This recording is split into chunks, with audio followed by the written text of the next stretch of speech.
of our business and supporting our business communities in 2020. So a recap will be provided upcoming in some of our reports here right away. For those of you that were at our last AGM, you might think that didn't seem like it was that long ago. When in reality, it wasn't. Our last AGM was October, so it's only been about 7 months since our last AGM. So typically, May is our annual general meeting month. Traditionally, last year was a little bit of a different year, as you can all appreciate. So we did have a virtual AGM a little later in the year, and we did tie it into our Small Business Awards Week, which was October. And now we're getting a little better at this virtual thing and being a little more adaptive, and we'll get back to our usual May annual general meeting timeframe. So a couple of little things.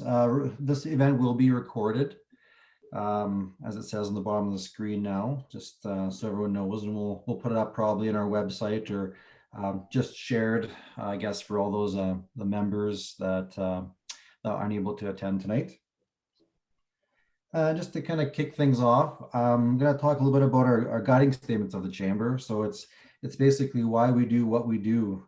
These are kind of our statements that kind of align us to making our business decisions and why we kind of exist. So I'm just going to recite them out to everybody here. So they're made up of 3 parts: our vision, our mission, and our values. So vision. The Vermilion District Chamber of Commerce seeks to inspire its members to be involved in their community, implement innovative strategies, and become leaders in the small business industry. Okay, next statement, our mission statement. It's which are their organizational purpose and role. The Vermilion District Chamber of Commerce is a nonprofit organization that has advocated for the Vermilion and area businesses since 1906. It continues to strive to help better our community by serving as the first point of contact for members to express their business-related concerns, to champion causes that keep the best interest of local businesses in mind, engage and support members in business promotions, and provide networking opportunities to grow our business economy. And then finally, our values. So we have 8 values, and these help guide our decisions: professional, accountable, respectful, efficient, consistent, competent, community-minded, and focused on growth. Okay, so we'll get, I guess we'll get started on the rest of the formalities. One thing that we did a little different this year is we will be using pre-approved motions to help keep our meeting moving along easily. So we have, within the Chamber Board, we've circulated our documents, and I will be reading out the motions and who made motions and who seconded them already with their permission that's been granted. So that'll help move along our meeting a little bit quicker and give our key speaker, Mr. Cobley, some time at the end here. Okay. So first, I'm going to be asking for any objections or additions for our agenda. The agenda was sent out in the package, in the email package. So with registration, you would have got the agenda and the 2020 AGM minutes. So with asking for objections and additions, so the motion made to accept was made by Rita Elliott, and the seconder was Amber Skolarchuk. Next, for approval of the October 2020 minutes, I'll ask for any objections or additions. So if there isn't any, a motion to accept as presented. Oh, I see Leanne's got our voting function on there. So Leanne, are you asking everyone to place their vote? Yes, please. Oh, so that's back to the agenda. Okay, yeah. So the approval of the agenda. So I guess we'll need a motion just or everyone in favor. So if you could just kind of text yes or no on the approval of agenda.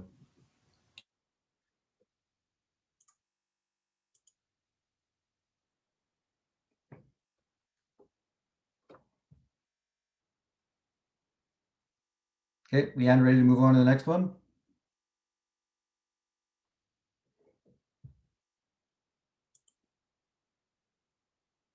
So approval of the October 2020 minutes.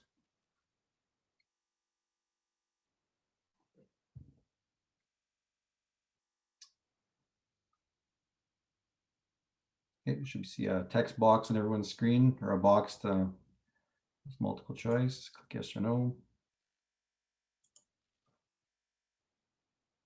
If everyone's in favor, motion to accept that will be made by Amber Skolarchuk, seconded by Janine Lang.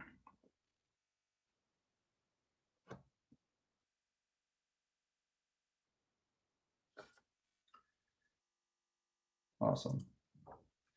Okay, so we'll turn that over to our office manager, Leanne Martin, who will kind of do the first couple of slides in our report about, I guess, meet the board. So Leanne, you want to take that over? Yep. Just as soon as I get on the right screen here again. Okay, so first up we have our president, Corey Krelke. Corey works at at Cornerstone Co-op. He's operations manager there. Next, we have our vice president, Amber Skolarchuk. She is the owner of Lighten Up Therapy and Wellness here in Vermilion.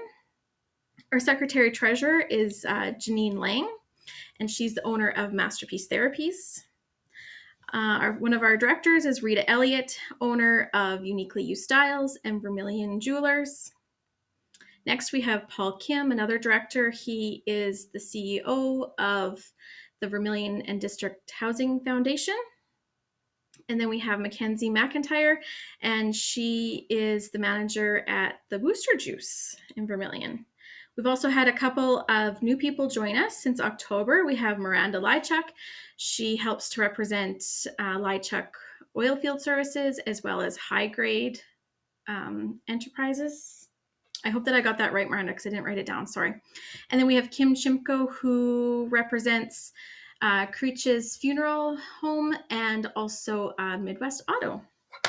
So that's our board, and we are always accepting new board members. So if you want to put your picture up here, we'd be more than happy to help you.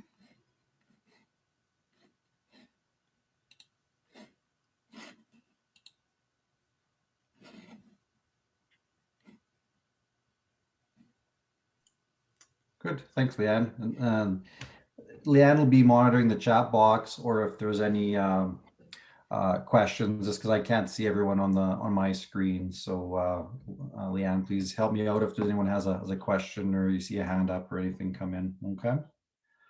So I'm going to take you through a little bit of our goals and our progress. I feel that we've been a pretty progressive board in the short time that us executive and us board have been together. Again, only that barely 7 months. So the first thing we did was kind of blow the dust off our strategic plan and talk a little bit about a little bit about our direction, and we came up with 5 pillars for our organization. So these pillars support our direction and provide basis for balanced, measurable results in achieving our vision. So they're made up of 5 pillars, which are advocacy, communication, membership, growth, and sustainability. So the first pillar is advocacy, to constructively influence public policy and move this here to public policy and governments. Oh, sorry, can you go back? Constructively influence public policy and governments in support of a healthy business community. So some of the key actions of that pillar: to increase access to policymakers, to identify local issues and concerns, and support members through government policy change. So a couple examples of what falls under that category would be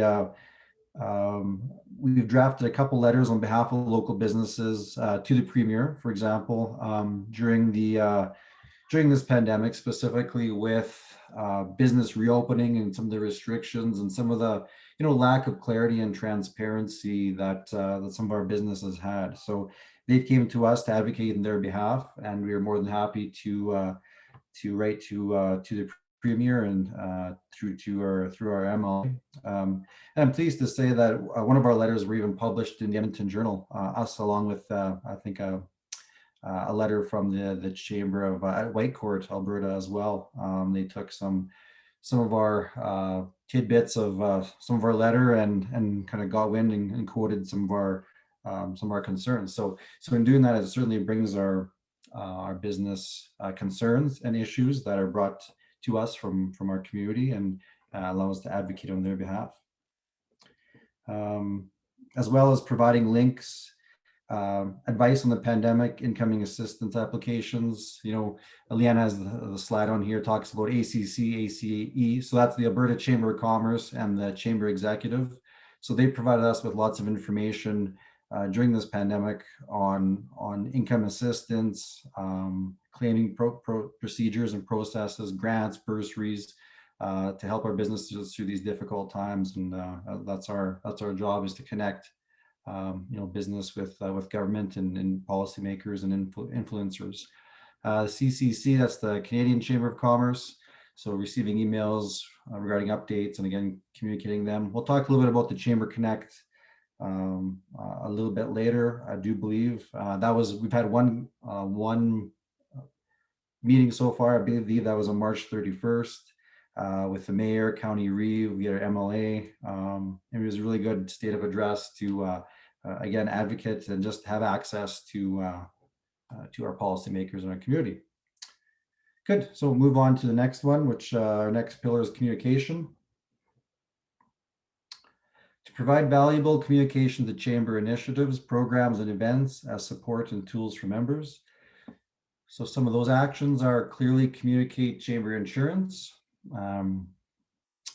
reach all businesses and advise them of promotional opportunities, inform community of local programs and solicit their support, maintaining a professional website with updates, and open and regular communication with the town of Vermilion, the county of Vermilion River, and our partner down the highway at the Manville Chamber of Commerce.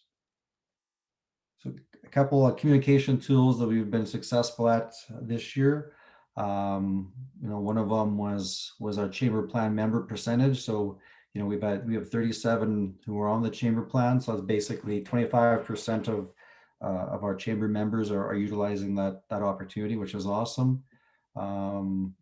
66% average email open rate, which is really good. Well, I think that we're really looked upon as a trusted partner in our communities.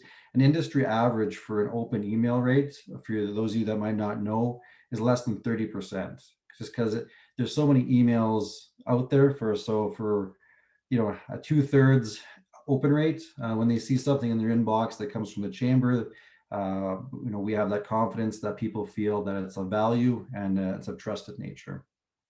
As well, we did some surveys this past year. We've had 3 surveys that we've communicated with our group, and we're quite happy with that. We've got some valuable feedback from that as well. Okay. Increase social media. So yeah, I mean, just with our social media presence as well, we've been a lot more relevant.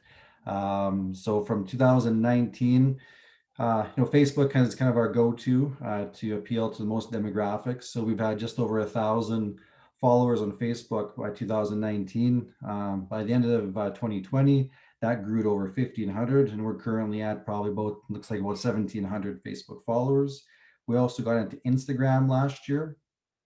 So that's been over 500 Instagram followers, as well as just around Easter time, Leanne got us on TikTok. So we've done some fun stuff. I think it was with the Easter egg hunt that we've kind of kicked that off, and we'll do some specific advertising on there for a little more of a teen or a younger demographic on TikTok as well.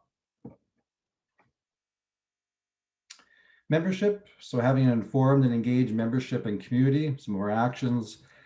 Ensure members are informed and engaged to provide guidance and direction to the organization, to be seen as a truly valued member of the community and a community supporter.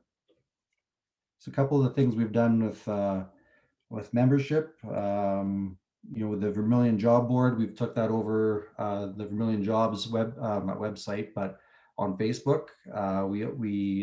Leanne has taken ownership of that and is helping connect local businesses with recruitment for talent, as well as on our website as well. We've been taking some soliciting feedback from businesses looking for help in posting positions.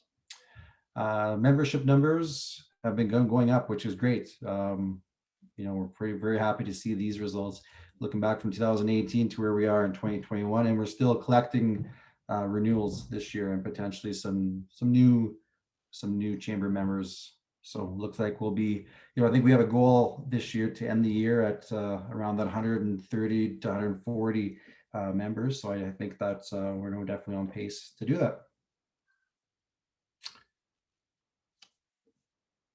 Growth, advance existing business and support economic development, provide opportunities for growth through initiatives and activities that allow existing businesses to expand and succeed, work with our partners, again, the town and the county.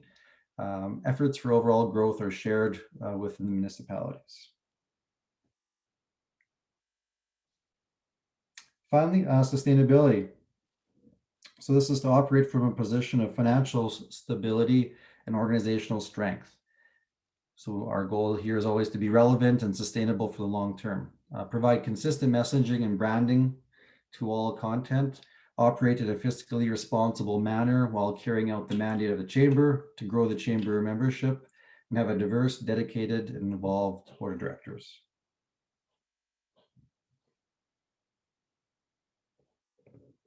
So that's something that we've done here just in the past year. I think it's actually a year in May that we relaunched kind of our branding of what our logo should be, and I'm sure you've seen it, and we're pretty proud of it. We had a branding committee that did a little bit of work, and we put together a really sharp looking logo that you've probably seen relaunched this past year, and it's obvious but yet subtle. It's very appealing and it's meaningful. So you have there's like a blue. I'm not sure, Leanne. Maybe do you want to bring up maybe the first screen if possible? I just want to talk a little bit about our logo and some of the significance behind it and the branding initiative.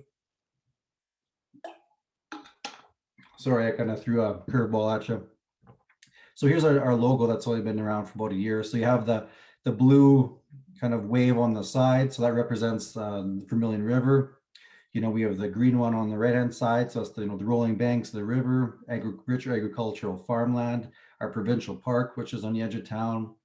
So together that kind of makes a V, which is a subtle, acknowledgement of the town of Vermilion. You have a main thoroughfare, which kind of goes through the town, like that's that road. So Highway 16 obviously is a main corridor across our province. And then you have some of the diverse business and diversity that's represented with oil and gas, farm, and small businesses and large businesses alike within our community. So, okay, we can go back to the other slide. Thanks, Leanne.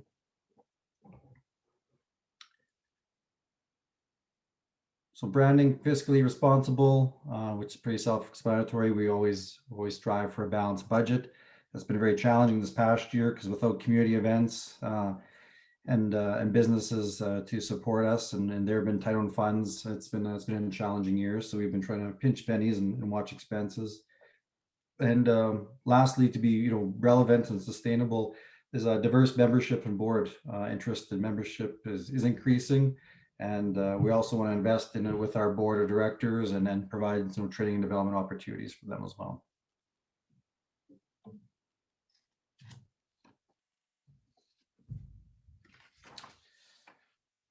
Okay, so is there any questions on any of those areas that I've presented thus far? Anybody see any questions, Leanne? Anybody with any chats or questions so far? Nope, nothing yet. Cool. Okay, good. Seeing none.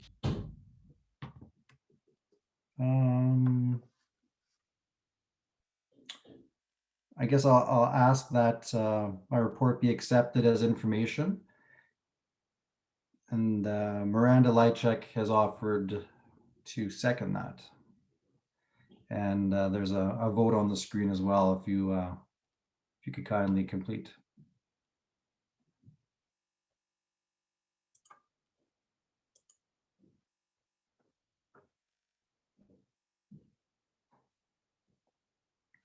Okay, I'll turn that over to Janine for our financial report.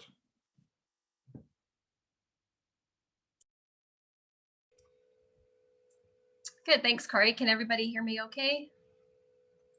Good to go? Perfect. Okay, we'll go to the first slide. I just have 4 slides that I'll cover, and I'll talk a little bit about each one. So I'll just give a recap of 2020. And as Corey already mentioned, it was a tough year without being able to host events. That, of course, decreases our opportunity for revenue. So that was a challenge that happened this year. So you'll see on the left, just the comparison of revenue and expenses. So we were a little bit short in terms of the budget. By year end, we actually went a little more down, or had a more of a decline, more of a deficit. Typically with the approved budget with events, it can kind of be made up throughout the year, but of course without that chance, there wasn't that opportunity. And in terms of our social media presence, just to kind of get out there and get people more involved, we had to upgrade and update some of the equipment in the office. So there was purchase of a computer and some software to go with that, and then also some training programs and just things to make it more effective online. So that's kind of where the decline came from. And if we look at 2019 in terms of just comparison from 4 events, so if I look at the events from the events including the fair kickoff, the Christmas party, community Christmas activities, and the small business awards, that would have been able to close that gap just with those 4 events that we had if we're comparing to our 2019 numbers. Of course, without that opportunity, like I mentioned, that was a tough thing to do. We were able to cover the deficit with our savings that we had. So we are not weren't going into 2021 with a deficit. So that's encouraging that we had that and we were able to access that. In terms of the events for 2020, there was still some that we were able to carry out virtually, of course, was the option that we had. So the Mental Health and Wellness Conference and the Business Awards were both delivered virtually, as well as the Christmas parade, which was not delivered virtually, of course, but was really popular. And we were actually pleasantly surprised to see so many people turn out.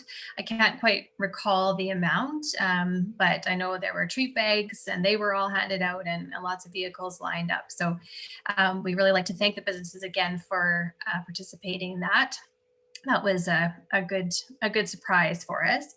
And then also, the 4th event that we were able to continue, or actually to introduce, was Holiday-opoly.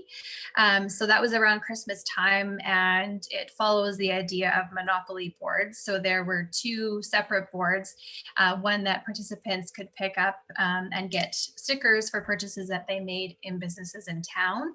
And then the other was a visitation board. So there wasn't a required purchase that individuals had to have to receive a sticker. And then from those boards, once people completed a portion, just like Monopoly, you have a little section that you complete, then people were able to enter their names into a draw for Chamber Cash. And I'll talk a little bit about Chamber Cash just in, I think it's 2 slides from now. And then Amber will talk a little bit further about that, just to introduce some things that we're trying to improve that to make it a little more efficient in the long run. So that explains the 2020 year. If we move on to the next slide, which is 2021. So we have completed our budget for this year. So that was sent out also in the AGM package. So that goes into the specifics. So I won't touch on all the details about that, but basically it's just showing what's approved, the different colorations or to correlate with categories that we have for the different expenses that we do have. So you can just see the comparison here in terms of expenses and revenue. And so it's looking positive and more positive than 2020 into this year. Janine, can I just interrupt you for a second? I made a Sure. mistake when I made your slide. The numbers are reversed. So this 70,000 is the expenses and this 71,000 is the revenue. Sorry about that, guys. That's okay. All right, sounds good. So if there are any questions specifically about the budget, you can let us know. Again, you can review those details a little more closely in the email that was sent out. If we now move on to the next slide. So chamber cash. For those of you who may not know what chamber cash is, essentially individuals or organizations can purchase paper bills, essentially, from the chamber, and that can be used within the businesses that operate in town and surrounding areas as long as they are chamber members. So apparently there was chamber cash used in the past, but you just can see the difference here. I think it was quite a few years ago, so the people who are currently on the board don't really know much about that in the past year. So we just have our comparison from when we've been operating as we are now. And so if we look at 2020, there was over $10,000 that were purchased in chamber cash. And so that was really encouraging to see. And it keeps the money local and in town, and is a great way to support the local businesses. And 2021, you can see there's some that's already been purchased there. And so there are some ways that Amber will go into just briefly to make it a little bit more efficient for both the people who are spending the chamber cash as well as the businesses who are receiving the chamber cash. And I believe I will move on to the next one. So looking forward to 2021, as Corey mentioned, keeping that positive cash flow. Hopefully we're able to host some events, maybe by the end of this year, we'll see. I think we're all hopeful of things coming at least into the fall, so we will see how things go. Accessing more government grants to help grow projects. We are accessing some grants right now. There's been a bit of a queue, so we are still in that lineup and just waiting on some funding that way. Also keeping relationships going, increasing membership, getting people engaged, and having value in being a chamber member. I know sometimes with the chamber cash, people were spending, but then found out that some businesses weren't chamber members. So then that makes it a bit of a, I guess they have to take that cash to a different store. So we're trying to spread out and support all businesses. That's a good initiative to make that a value added benefit. And increasing sponsorship. So this goes along with the events that happen. So even for the women's conference coming up, which is next week, there has been some sponsorship for that. So we're very happy that people are still being engaged, and we recognize that it is a tough thing right now for businesses to sponsor. So we appreciate everything that has been sent our way. If there are any questions, I can address them now.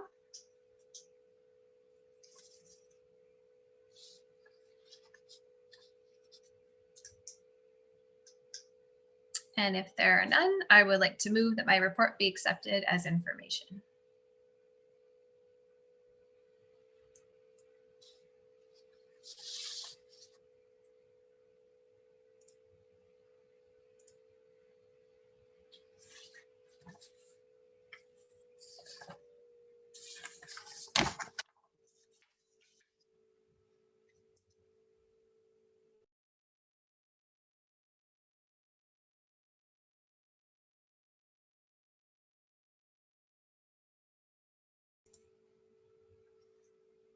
Now pass the microphone over to Amber. So hi, I'm going to talk about what's next in what the chamber's been working on, or what we will be working on. So member of the week, this has been going on for a while now. Member of the week is a way to showcase your business and promote your business in a stress-free way. The chamber sets that up for you. So it's just a fun way to engage with the community and let them know what your business does, what you represent, and some helpful information. And the chamber will come and do some videos, and like Leanne had set up the TikTok, so do some videos with that, and have an opportunity to promote your business. So if you haven't signed up for that, go ahead and do that. So the next thing is the Vermilion Jobs. As Corey had mentioned, we have kind of taken over the Vermilion Jobs postings. So this is to to try to find so that everyone who's looking for a job or needing to post a job can go there.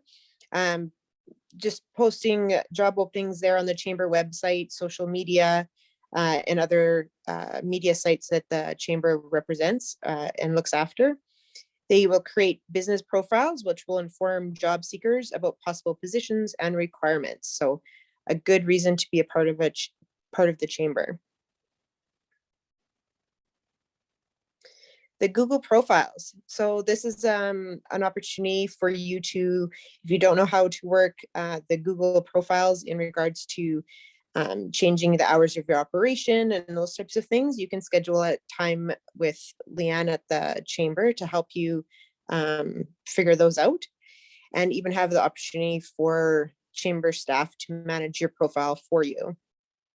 And did you know that the chamber uses Google to help answer daily questions from members of the public? So it's important for you to keep up to date with your hours, especially during COVID, when everyone's hours or businesses are either shut down or open and then they're shut down again. Just to have those up to date is important for people that are coming from out of town or even locally.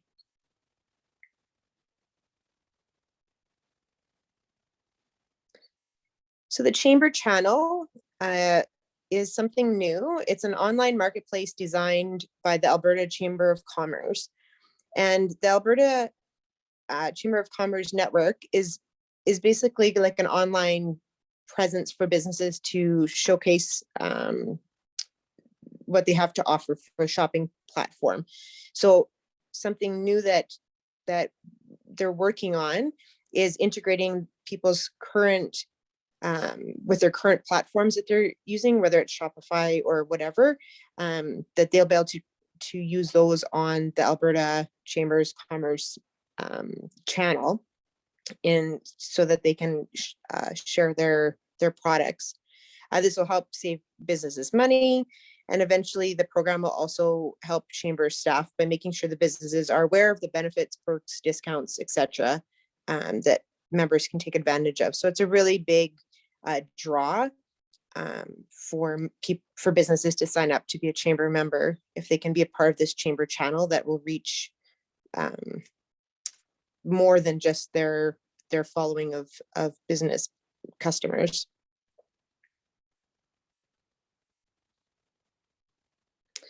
The mobile app, Leanne's been looking at this and doing a little research about what we can do for a mobile app. This will help us to run contests more effectively and efficiently, advertisement for businesses possibly.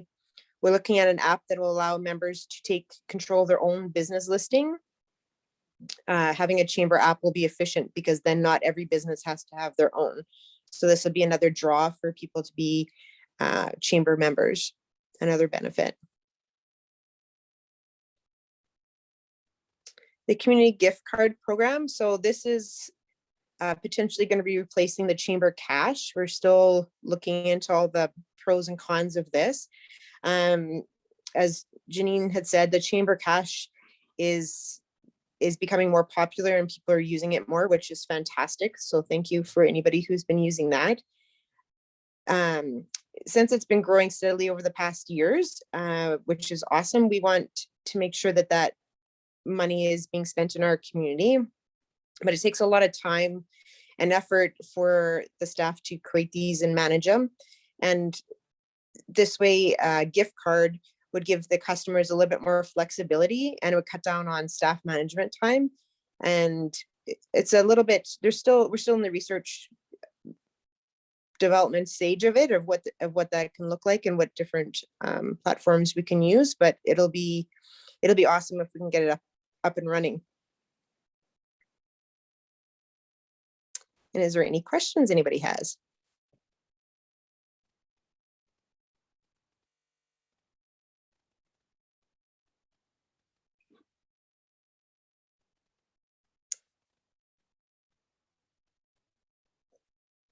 If not, I'll turn it over to you, Leanne.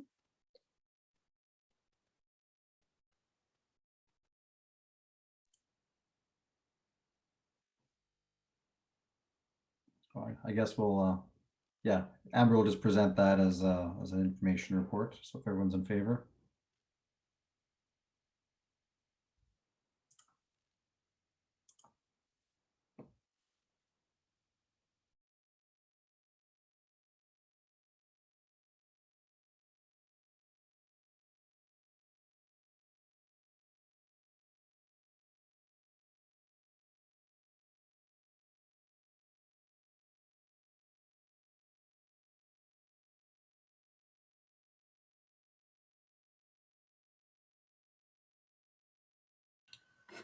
Sorry, I'm still with you. Just there's a lot of buttons to click over here.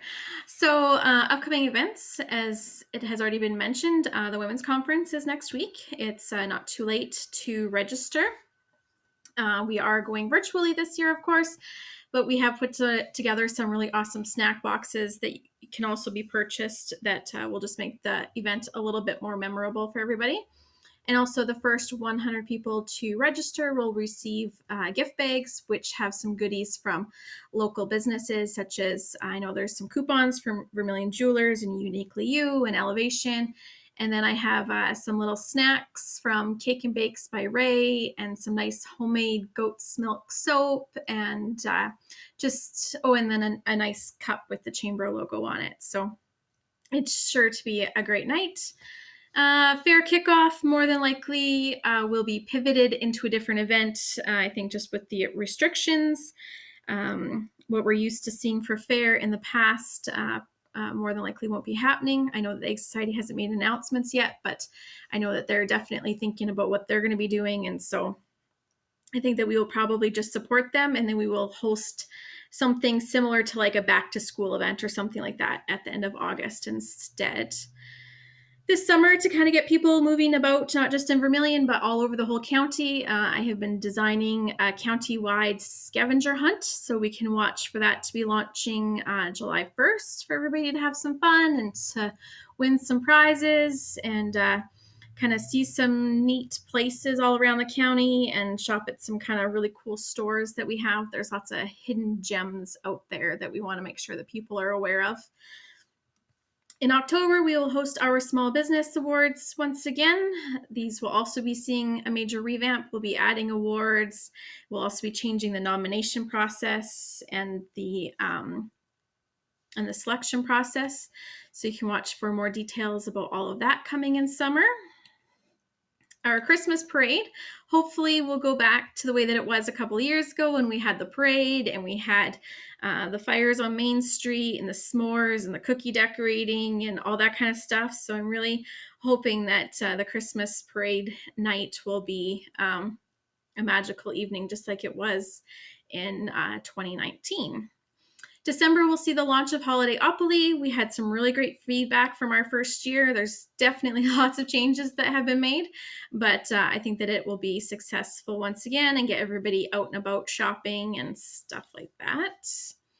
Hopefully, come December, we'll be able to host our Christmas party again. This is a great way for businesses to host a Christmas party for their staff members without having to go through all of the stress of it.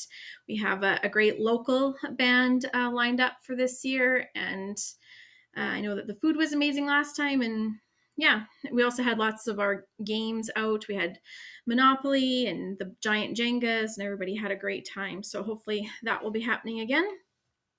And I'm now the chairperson of the Mental Health and Wellness Conference. So the Mental Health and Wellness Conference is a group of different businesses and organizations in town that help host that. So along with the town of Vermilion and FCSS and Vibe and the college, we all work together to put that on. And so planning has started for the 2021 event. They're kind of thinking about a hybrid event, so some in person, some virtual, so that we can really make sure that everybody gets to participate. And the date for that has already been set for January 19th of 2022. So if anybody has any questions about upcoming events, you can throw them my way. But if not, you can just watch for emails about all of the in-depth details as the events come closer.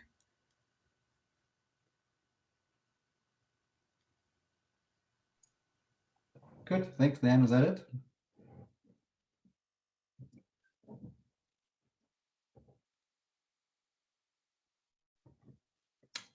Okay, what it looks like. Good. Let's kick things over to some general elections.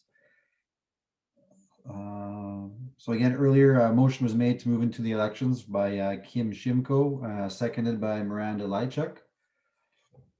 Election of general directors. So we'll start with that. So I'm gonna make a couple of calls here and let me know if there's any interest. At this time, we will welcome nominations for general directors. Self-nominations are also welcome. We've had the following come forward before the meeting expressing interest to let their names stand for general directors. These names are Rita Elliott, Paul Kim, Mackenzie McIntyre, Kim Shimko, and Miranda Lychuk. Are there any other nominations for general directors of the chamber at this time?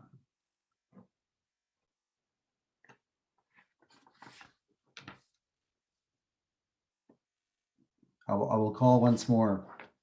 Are there any nominations for general directors of the chamber at this time? Oh, I see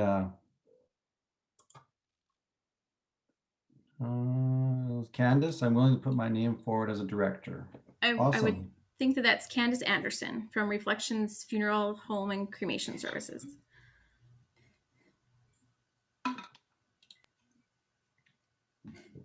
I'm just going to stop sharing for a second here, Corey. It's cumbersome for a second. Yep. I don't think we need to. Anyways, probably have a screen shared. Excellent.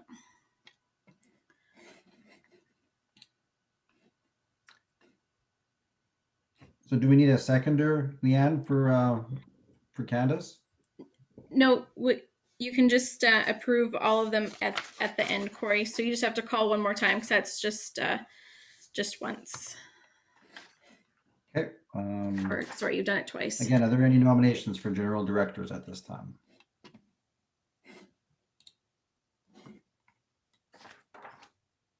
Okay, hearing none further, I declare nominations closed. And I will state all the nominees' names again and declare them as elected. So general directors for the 2021-22 term are Rita Elliott, Paul Kim, Mackenzie McIntyre, Kim Shimko, Miranda Lychuk, and Candace Anderson. Congratulations.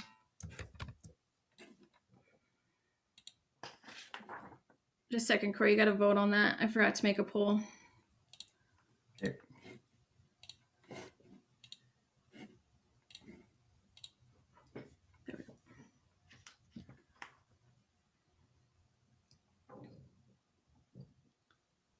So by clicking yes, you'll approve all general directors as previously listed.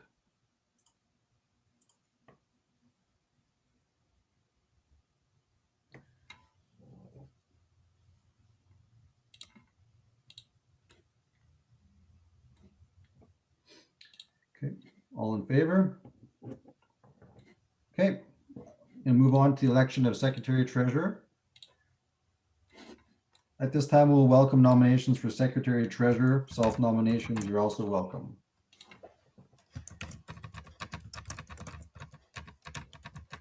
Janine Lang has offered to let her name stand for secretary treasurer. Are there any other nominations for secretary treasurer at this time?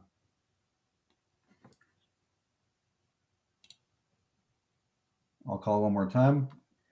Are there any other nominations for secretary treasurer at this time?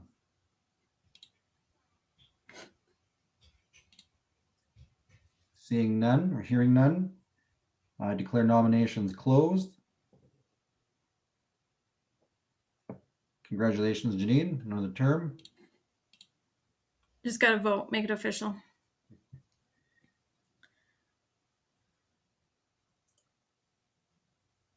All in favor?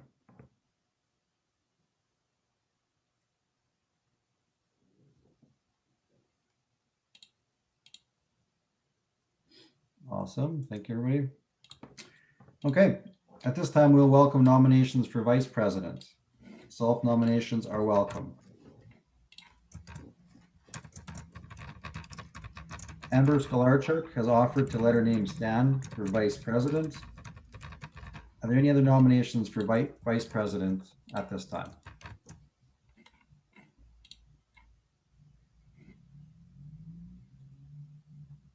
Again, I will ask, are there any other nominations for vice president at this time?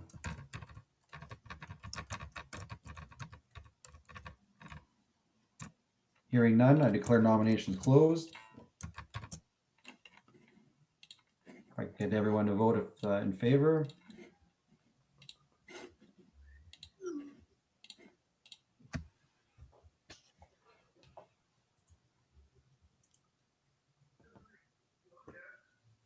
Congratulations, Amber.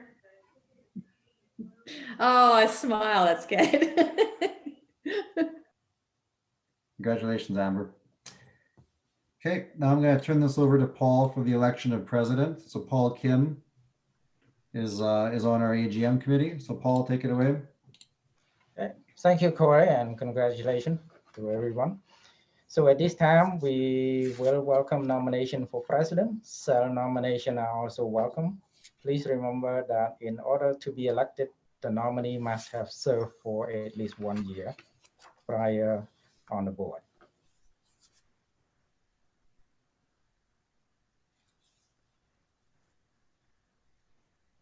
Okay, Corey Krauke has offered to let his name stand for president. Are there any other nomination for president at this time?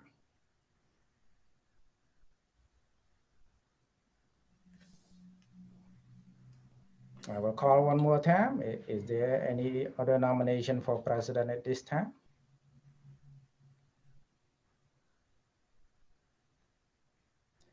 Hearing none, I declare our nomination closed. And I would like to congratulate Corey Krauke as the president for the 2021 and 2022. Congratulations, Corey.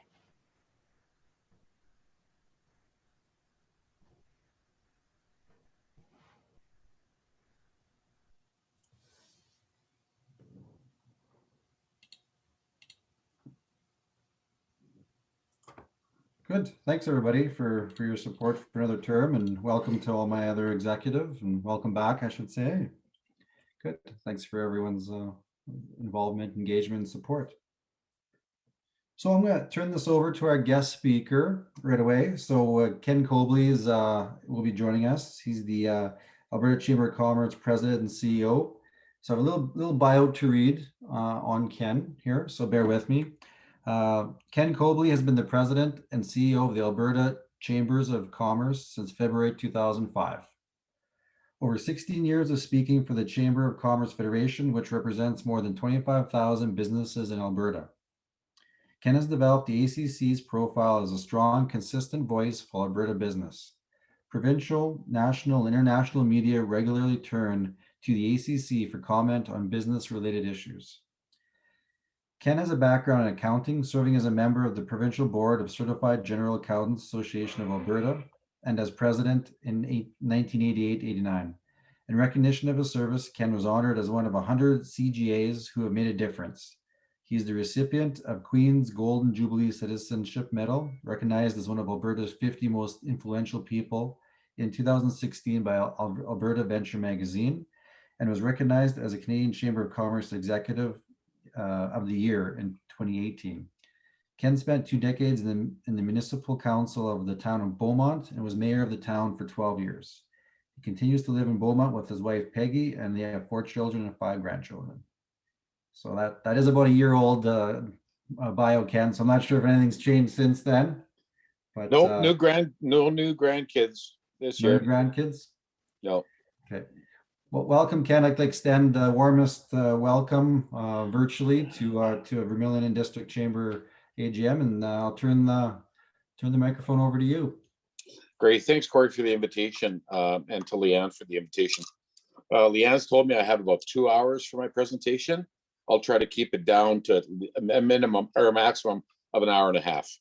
All right. So now that everybody's taking a deep breath, I'm kidding. Just for those of you that don't know, the Alberta Chambers of Commerce is a federation of 121 community chambers in the province. And in turn, those community chambers represent in excess of 24,000 businesses. It's kind of an interesting point too, that 85% of those businesses are outside of Edmonton and Calgary. So we are very very geographically diverse. And also, very importantly, we have a community, at least one community chamber in every provincial and federal riding in the province of Alberta. What have we been working on this year? Well, for the last 15 months, just like everybody else, it's been pretty much COVID. We've been concentrating on supports that ensure the survival of our businesses and survival of our community chambers.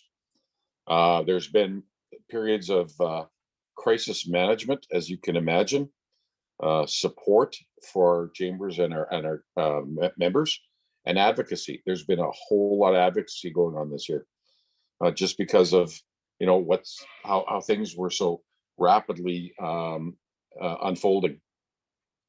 When this whole thing kicked off in March of 2020, we immediately moved to daily e-blasts out to our community chambers. And that was to get information in the hands of the community chambers so that they could let their members know what was going on. Not the announcements were coming fast and furious. And I got to tell you, the amendments to the different programs were coming fast and furious.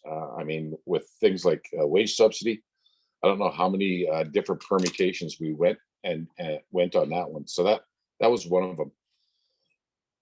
Also, as part of that plan for us for crisis management, if you will, we moved to weekly chamber calls. And those weekly chamber calls still are running every week right up until this past Tuesday. We regularly get about half of our community chambers on the call every week. And that's really important to us at the Alberta Chambers, because then we're able to figure out and find out from the community chamber managers what's going on in your community. What are the pinch points? What isn't working? And we've addressed a wide range of issues on that. Things like if you've applied for your small and medium-sized enterprise relaunch grant, we found that a lot of them ended up getting into this holding pattern, and they were stuck in this limbo under review. We were able to get to somebody within the provincial government and able to, pry that loose so that somebody who's been waiting for 6-8 weeks for their relaunch grant to come forward actually get some action on it. Other things like, what businesses feel that they've been misclassified in the reopening, in the first reopening, and also some advice and some advocacy that we can give off to the government as to how to avoid those same errors going forward in the next relaunch when we start to reopen. I mean, there was a number of businesses that didn't know why they were in a particular step. And to be honest, I'm not sure the government did either. There was no statistics, there was no data that pointed that why certain businesses were closed, whether there was in fact some sort of data or logic behind why they were being closed, or if it was merely a numbers game. So we are currently advocating very hard on that with the government of Alberta to consult with businesses, to consult with the Alberta Chambers of Commerce, to end up with hopefully a smoother reopening. One of the other I can't stress this enough, is the two-way information sharing between community chambers and the Alberta Chambers of Commerce, just so that the community chambers know what's going on, the most recent information, and that we at the Alberta Chambers know where the things that are causing acid indigestion for the small business owner, what those are, so that we can bring them forward. And we've had fairly good response on a lot of the issues, some not so much, but we've had at least been able to move, I think, some of the restrictions and some of the pure outright regulations, managed to get them somewhat changed. we helped with chambers by providing most updated information. Again, because the pace of change was just so rapid. You know, I often use this phrase that chambers of commerce, the local chamber, is usually in their community the 411 call and the 911 call. They're always the 411 call from any business when business needs information, and they're the 911 call when something goes sideways. So we've been able to get that and try to again advocate government, come forward with constructive solutions. What we found during this whole pandemic thing is that there seems to be, and there is, not seems to be, there is very unclear, very inconcise, incomplete communications by government. If anybody's gone and looked at the page on the recent restrictions, there are so very many interpretation issues there as to when if a business can be open, if they're in sort of a a special type of sector, if they've not specifically been named as being allowed to open, for example, in some of the personal service businesses. So again, that has been what we've been dealing with a lot, is trying to get information back out to the businesses as to what isn't actually intended or what they're reading in the announcements. We were able to affect some change, I think some positive change on programs. Wage subsidy, as I mentioned, it started out at 10. Then we got it up to 75%. It was supposed to expire at the end of June. Then they expanded that to the end of December, then to the end of June 2021. And now it's been extended off to September 2021. And that's really an important point there, because as we're seeing with going through this third wave, it's going to be a long while before revenues in particularly small and medium-sized enterprises are back to normal or any semblance of normal. One of the other programs that we managed to get them to change was all the parameters around the interest-free or the partially forgivable loan, the CEBA program. That's a $40,000 loan with $10,000 forgivable. There were a lot of businesses that were excluded from that upfront. I think folks like proprietors weren't included. If you just started up your business, you weren't included. And now they've extended, they've also increased the limit from 40 to 60 with a $20,000 refundable, potentially refundable grant. The rent subsidy program, which was a program that I think had a few false starts. The government of Alberta first started off with a rent moratorium, and that depended on both the landlord and the tenant coming to an agreement on the deferral. That didn't work out so well, because to be honest, there were issues that the landlords had in that they were being expected to be forgiving a substantial portion of rent. So, with the government of Canada, when they actually changed that to allow for an actual rent subsidy, that was important. And again, the whole issue of subsidy versus debt. Everybody's in a very much different situation now than when we started off in March.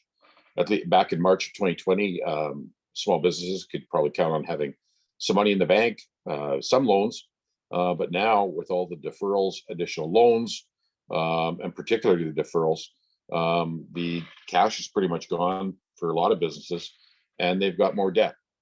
So more debt is not a solution. Government needs to, again, ensure that there's programs there to support the businesses, and indeed support those businesses' employees. Because if those businesses shut down, obviously employment is going to decrease. The relaunch grant, the Alberta relaunch grant, that's been through 3 permutations. It started off at 5, and then they had a second round at 15. Now there's a third round that's currently open for a maximum of $10,000. The application date for that is the end of May 31. It applies to if you have more than a 30% reduction in revenue, you're eligible for a 15% subsidy or grant based on your comparative high income. So if you're eligible for that, it's really important to get that one into the queue. If anybody currently on this call has an issue and you haven't received your first or second and rapidly getting close to your third, if it's snagged in the review process, let Leanne know and she will let me know, and we will see. I will talk to someone that I've made contact with in the government of Alberta to move that along. We've had really good engagement with the government of Canada ministers, which is somewhat strange in Alberta. But we have had, I've had several calls, both conference calls and personal calls with Minister Jolie, who's the Minister for Western Diversification, as well as Minister Eng, who's the Federal Minister for Small Business. And I can tell you that when I'm bringing forward issues that community chambers are raising, they're taking those seriously and they're taking them back to the government of Canada. We're able to provide concrete advice and solutions due to our rapid response survey platform, Alberta Perspectives. Some of you may have seen those where we're sending out surveys, annual benchmark surveys, but also hot button surveys to find out what the opinions of businesses are right around the province. This one is a really important tool because everybody likes anecdotal stories, but anecdotal stories backed up by data is much more powerful. And we've been able to get really good traction on that. If you filled out those surveys in the past, thank you. If you've not, I would really appreciate if you would consider doing that. In the past 6 months, we've had, 3 months rather, we've had meetings with 6 cabinet ministers and the premier. And that is unmatched in the recent past. And that, again, is because governments, both federal and provincial, are looking for information. And obviously, the majority of these issues our meetings were on COVID issues, but also on the other 80 plus policies that we have in our book, in our policy book. We expressed we need to now more than ever, given where we're at this point, concentrate on making this upcoming relaxation of restrictions when we get through this third wave more rational, and the reasons for sectoral relaxations more transparent and logic. Business needs that. Often we get asked, how do we advocate? Well, as mentioned, in addition to COVID, we're continuing to advocate on our other policies as well. We have full disclosure on our policies. They are all available on our website, abchamber.ca. So if you're interested in what the Alberta Chamber stands for, go there, take a look at our policy book. The basis for advocacy for that policy book is that all of our policies at the Alberta Chambers come up from our community chambers, no matter how small they are. So if a community chamber has an issue that's been brought to them by a member, they can bring forward a policy to our AGM and have it voted on by the rest of the community chambers. And if it's adopted, then it becomes a policy that I can advocate off to the provincial and the federal governments. I have a restriction on me. I cannot advocate on something that I do not have a policy on. So that is very important. And again, it shows to government that our policies aren't just one guy picking it out of his brain as to where we want to go. It's coming from 24,000 business members in the province. And again, intel from our weekly calls as to where issues are raised by our chambers. That is a very important advocacy tool for us to have. And these are all communicated through correspondence and direct meetings with ministers. Other things that we've concentrated on this year, we have a very close working relationship with the Alberta Urban Municipalities Association. And the reason for that is that urban municipalities are the order of government that touches our members on almost a day-to-day basis. They have more contact with small businesses on Main Street than either the provincial or the federal government. We've, for the past 2 or 3 years, we've been developing a work integrated learning program and a business apprenticeship program. And that is to get kids who are coming out of post-secondaries, hopefully their first job right around Alberta. We're spreading this out so that we're connecting all the post-secondaries in Alberta to potentially all of the employers around Alberta through the community chambers. This is a really important, I think, personal opinion, this is a really important endeavor to ensure rural sustainability. Because I mean, when kids move away to go to the bright lights to go to university or college, sometimes it's very difficult to attract them back home. And if they can have a potential for a job when they come out of the post-secondary back in their home community, why wouldn't they choose to do that?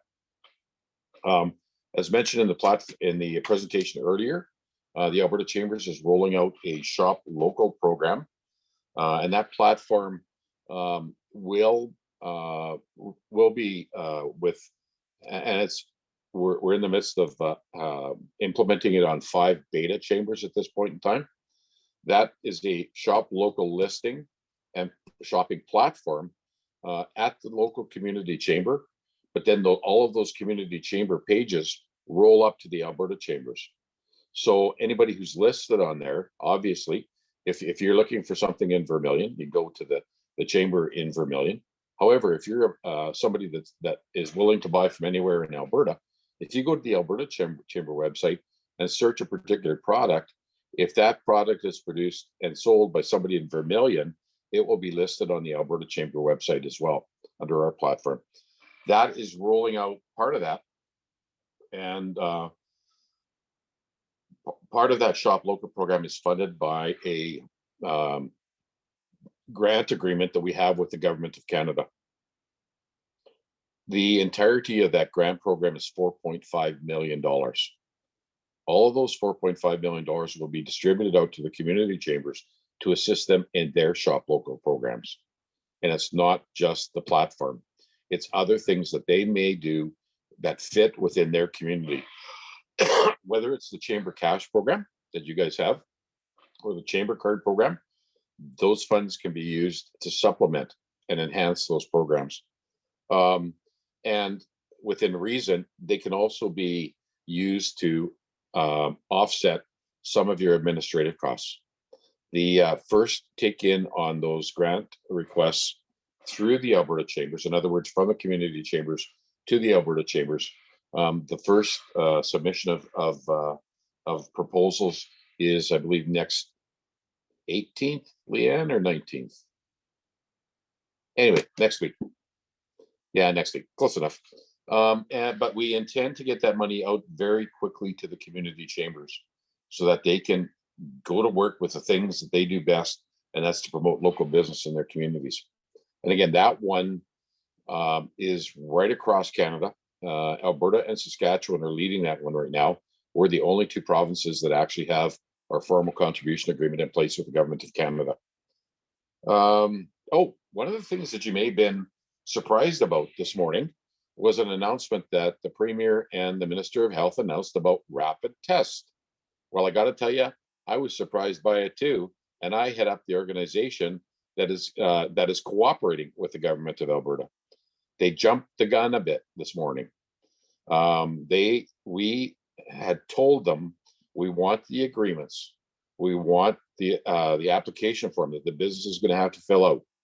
We want the process. We will send that out to the community chambers. Once they feel comfortable with it, if they choose to participate in it, then basically we will go with it. So the Premier and the Health Minister stood up this morning, announced that this thing was a go, and my phone and just about every chamber manager's phone in the province of Alberta started to ring off the hook, because where can we get the free tests? Media is calling saying, what about these free testing program partnership? And to be honest, we still did not have the documents in place. Let me tell you, that provided for a very, very interesting conversation between me and the Department of Health this afternoon.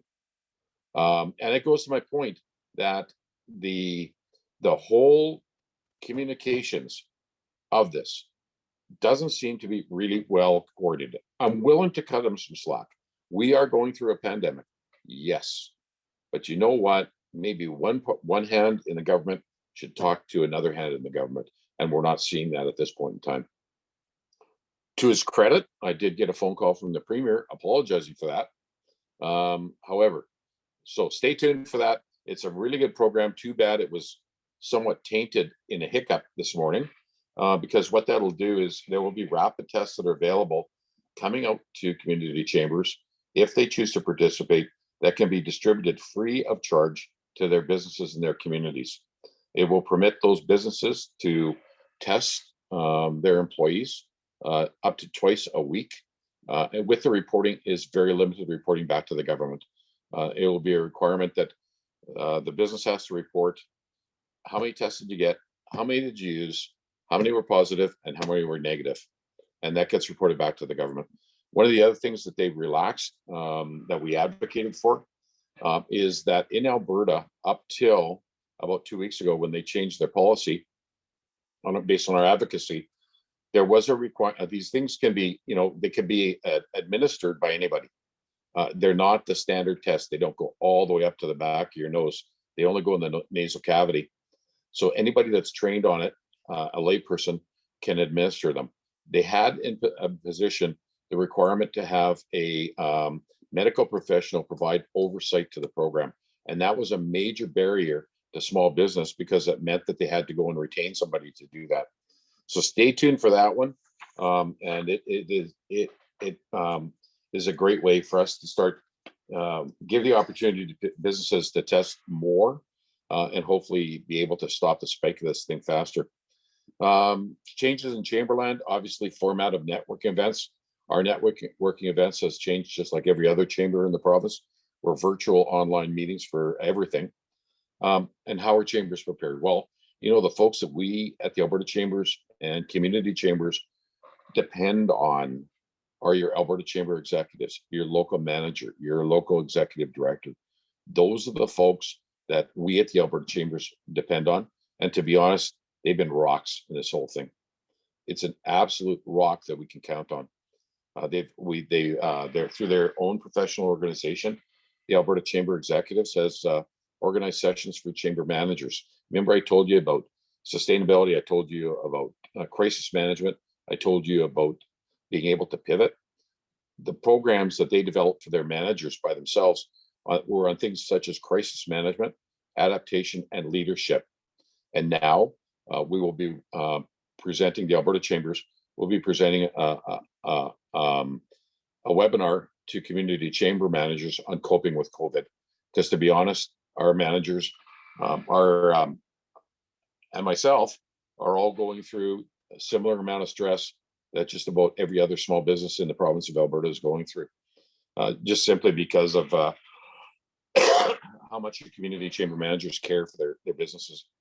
So with that, chamber executives and professionals, shout out for your help, for strength and commitment and their ability to pivot and adapt. And if this was maybe in pre-COVID times, if you saw Leanne on the street, I'd suggest to give her a big hug because they are really supportive of their community. So thanks to them. And volunteers. You know what? You've all served double duty over this past 15 months, and your chamber really owes you a debt of gratitude. Not only were you trying to make sure that your own businesses survived, that your own businesses adapted, but you were there looking after and supporting your community chamber. So on my behalf, I'd like to thank the chamber volunteers for what they've basically managed to pull out and support their community chamber in this past trying 15 months. And with that, Corey, I think I managed to keep it down under half an hour. If anybody's got any questions, I'm more than happy to take them. If anybody's got any rants or raves, or just outright you just want to vent on something, please feel free. Okay. Does anyone have any questions for Ken before we let him go?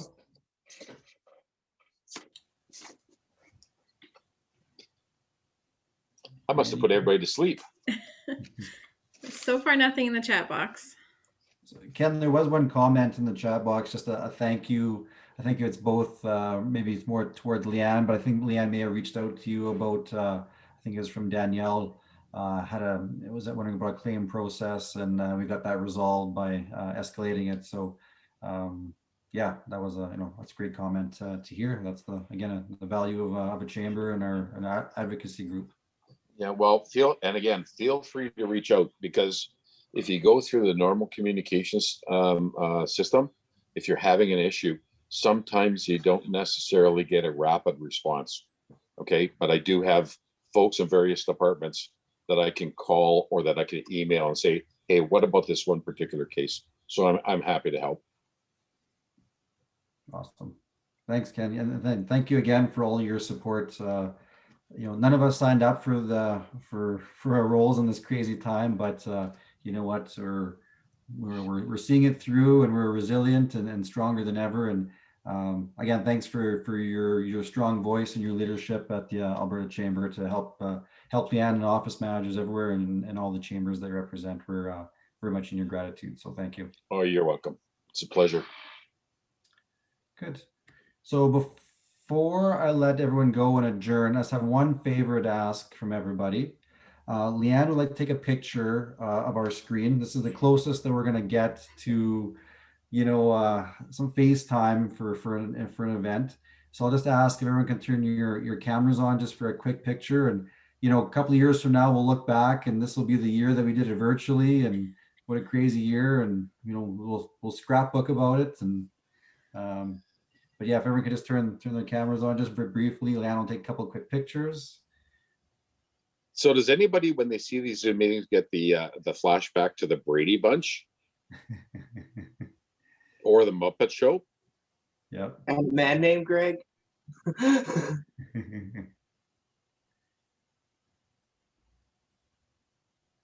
Good. You done, Leanne? Yeah, just one more and then I'll be done. Just 2 seconds. Okay, I think we're good. Awesome. Good. So I guess one last call for any general questions.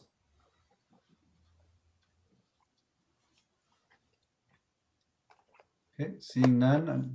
Is there anything in the chat box? No. Nope, just to thank you for all the information. Good. Good. Again, thanks, Ken, for being a special guest. Thank you all for joining us. So for members, guests, thank you, and keep well. And we'll call an adjournment to our AGM at 8:18 p.m. And motion made by Janine Lang to adjourn. Keep well, everybody. Thank you. Yeah. Stay safe. Thank you. Have a good evening.